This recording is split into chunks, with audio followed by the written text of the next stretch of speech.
Welcome to This Week in Racing, our weekly roundup of the top racing headlines that you don't want to miss. Logan's feeling under the weather after a rough weekend in Singapore for Ferrari fans, but don't worry, Claudia and I are here going to take you through that. But before we do, we're going to jump into the Marvel movie script that's being written over at McLaren. The team won their second Constructors Championship and their 10th overall, and Zach Brown took home a roughly $50 million pay package last year, which means he's on track for something exactly like that or larger this year. But on the driver's side, it's been more challenging. And Claudia, as you and I have both talked about before, they've been feuding as they near the Drivers' Championship, and this weekend was no different. Yeah, I saw this really funny meme, like two dogs together under a t-shirt, and the shirt's like, "This is our get along shirt." I was like, I feel like that's Oscar and Lando every weekend. I think the problem just goes back to papaya rules. It's like that awful term that no one wants to hear anymore about, but like that probably is the root cause of all of this. I mean, I guess you could say, yeah, like the problem is having two number one drivers. That's part of it, but also like not making contact on the first lap.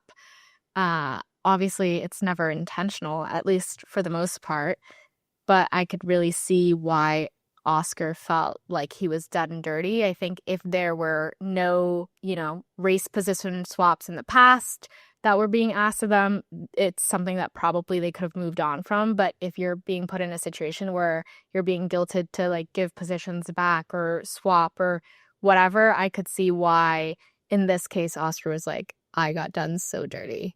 Yeah, he definitely feels like he's completely fed up with this. His post-race interviews were equally frustrated. You could just see it on his face. It feels to me in this case that he wasn't to blame, Lando. Like this just felt like maybe he pushed it a bit hard. Later on, he was doing the usual where he kind of takes it way too far into a turn and it looks like he's going to have a crash, but that wasn't against Oscar. So yeah, I don't know.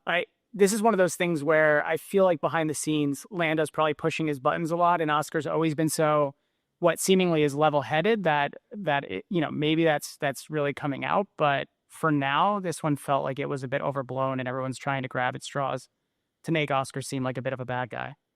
Yeah, I mean, I don't think it's bad. Like if he's entering his villain arc, like you can only do, or be a team player for so long, especially when your championship is on the line. So I do think a lot of people are excited to not see Oscar be aggressive or mean, but like to just see him stick up for himself a little bit more and actually have an OG like F1 teammate driver battle. Like I think Lewis Hamilton and all of his previous teammates would not have been as cordial as Lando and Oscar have been. So I think it's like people are ready for a good showdown. I think F1's also been missing a good teammate battle for a while. And maybe this is just the final straw that Oscar needed to just stick up for himself and maybe go all the way in fighting for his championship, especially now that the team secured the constructors. On the plus side for him, at least, if he takes it and just says, look, that's it. Gloves are off. End of the season. First person who's ahead gets to call the pit stop. That's what Lando got to do. And for whatever reason, that second pit stop always ends up with a terrible outcome. So you pick your pit stop, you figure out how you're going to run your race, and you ran the other one off the road for what matters. Exactly. I'm excited to see the upcoming races. I really do think that now that the constructors battle, which is what they always said they were out to get first, has been sealed, what the fight looks like now that's already done. Who do you think comes out on top? Last prediction in the last couple races. Oh, I don't know. I think, again, because Oscar's kind of over it now and he's gotten over his team obligation, like I think and hope that it's Oscar Piastri's time. Yeah. I wonder if we're ever going to hear the words papaya rules again, or if that's like canceled and done with now. Everyone's traumatized. I'm sure they'll come back. Oh, God. We'll get it on a shirt. Before we move on to the next story, if you're enjoying the show and the other content we do here at FanAmp, don't forget to click the subscribe button so you can follow along for more. All right, moving on to the world of IMSA. Lots of fun news coming up. IMSA's just announced the 53-car grid for the 28th Petit Le Mans. This is a race that everybody's really excited about. There's some really fun names. It's a 10-hour endurance race. Lots of familiar faces again. We're going to see like K-Mag, our king. We miss him in F1. Roman Grosjean, James Hinchcliffe, Kyle Kirkwood, all of the big players. I think it's really exciting to see lots of big drivers show up in the world of IMSA and hopefully bring more attention to it. All the above is great. I mean, we saw Kevin Magnussen at the Rolex 24, which was super cool because that was when he was starting up the season this year, coming out of F1. He spoke a lot about how the racing felt realer, more challenging than Formula One world, or more authentic maybe. And it's just cool to see all these different drivers coming through. I think that's the beauty of it. You said 53 cars, like that's amazing because it's not even just one driver in each of the cars, right? It's a lot of faces, and having that crossover in general from all the different drivers is exciting. And on the topic of attention, one of the biggest teams, AO Racing, shout out to Spike and Rexy, the cars and mascots that you might recognize just from social media and walking around the grid. That team is very interested in expanding beyond the IMSA series and considering working in IndyCar and potentially NASCAR.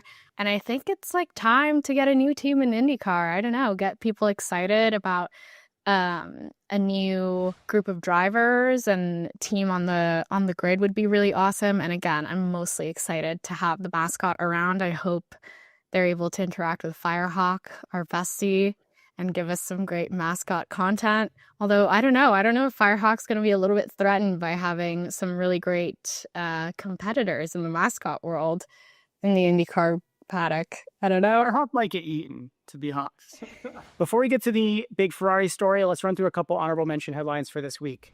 First up, Leah Block secured her maiden win in Singapore. This is a big accomplishment for the American driver as she's nearing the end of her second and final season with F1 Academy.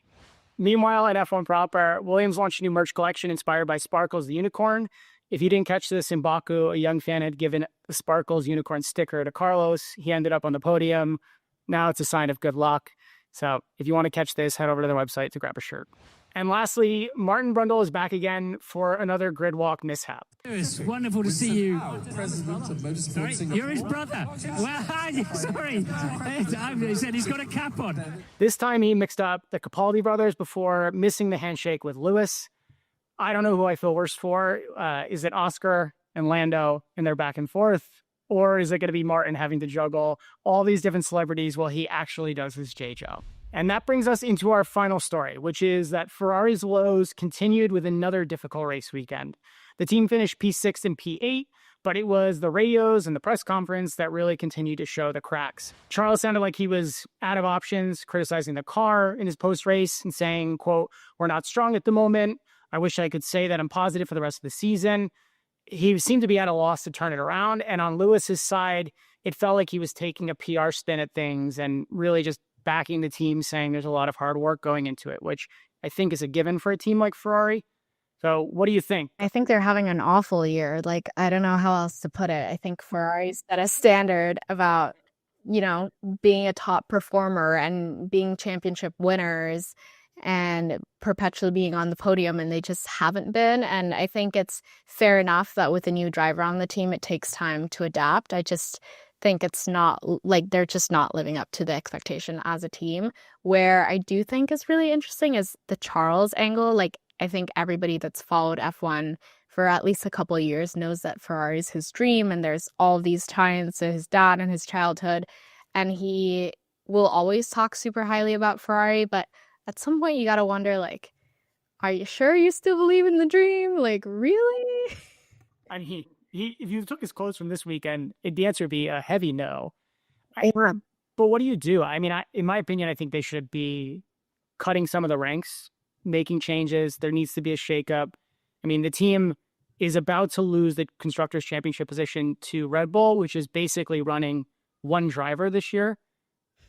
And they're still there. Like, that's pretty ridiculous.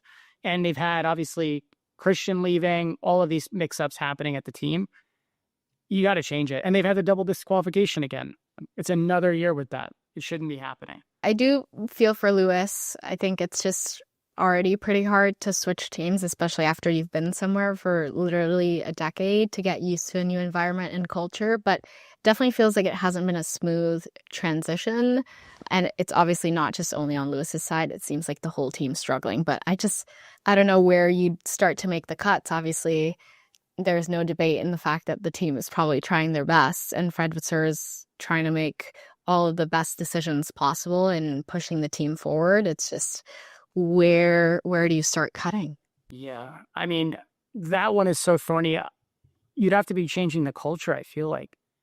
And how you do that is you'd have to reshape the whole management team, I would assume, and then really work it through piece by piece with people. And you'd have to get rid of a lot of folks who have been there for a long time, which I'm sure would be painful. But it feels like a gut renovation might be in order. Yeah, I think maybe this soon off season, I know it sounds like there are many races to go, but at the end of the year is creeping up on us. I think maybe it's a good time for Ferrari to reevaluate. I'm curious to see like what they're actually going to do. Like, it's such a tight-knit family. It's obviously Italian. Like, there's a lot of pride and culture around what they do that I feel like it's not going to be as easy as we think to make any big changes. No, but last time we asked a poll around how long do you think Alonso will be in the sport for? The majority of you thought he'd be out by 2027. So for this week, we want to know, how do you think Lewis is actually feeling? I know we talked about Charles, but Lewis is the guy who, I think generally speaking, has been most frustrated. He probably walked into something a lot different than he maybe expected. And so let us know what you think. Which emotion best fits Lewis? Hopefully he's not like crying by himself every day. Is that your guess? I think so. And while you're there on the poll, be sure to subscribe for more content just like this and consider becoming a channel member to access exclusives every episode, including this headline about Alex Dunn. Comment below with any headlines you think we missed. That's it for this week. Thank you very much. We'll see you next time.